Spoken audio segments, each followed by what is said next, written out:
દ્વારા તડકેશ્વરમાં પાણીની ટાંકી ધરાશાય થવા મુદ્દે પાણી પુરવઠા મંત્રીનું પણ નિવેદન સામે આવ્યું છે। 34 ગામોમાં ટાંકી દ્વારા પાણી પહોંચાડવાનું હતું।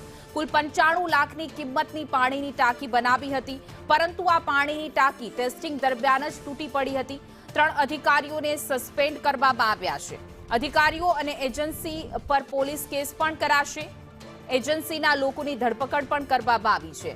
કડક સજા થાય તે દિશામાં પણ સરકાર મક્કમ છે। કોઈ પણ કસૂરવાર વ્યક્તિ છૂટે નહીં તે અંગે સૂચના આપવામાં આવી છે। મુખ્યમંત્રીએ પણ આજની કેબિનેટ બેઠકમાં આ મુદ્દે ચર્ચા પણ કરી હતી। એના માટે સંબંધિત જે કાર્યપાલક ઇજનેર હતા, નાયબ કાર્યપાલક ઇજનેર હતા, એમાં બંનેને સસ્પેન્ડ કર્યા। ત્રીજા એક અંકિત ગરાસિયા હતા, એ પણ કાર્યપાલક ઇજનેર હતા। એટલે 3 અધિકારી સસ્પેન્ડ કરવામાં આવ્યા છે અને આ લોકોની ઉપર પોલીસ કેસ પણ કરવામાં આવ્યો છે, એજન્સી ઉપર અને અધિકારી ઉપર પણ। એમાં એજન્સીના લોકોની ધરપકડ થઈ છે। અધિકારીઓની ધરપકડ થઈ નથી, એના ઘરે ગયા પરંતુ એ નહોતા। અને કડકમાં કડક સજા થાય, જેથી કરીને ભવિષ્યની અંદર આવી કોઈ ઘટના બને।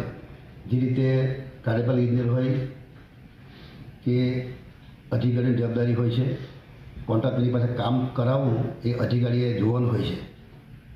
એટલે એમાં પણ એમણે જે કામગીરી કરવી જોઈએ તે કરી શક્યા નથી, એટલે એ પણ દોષિત કહી શકાય।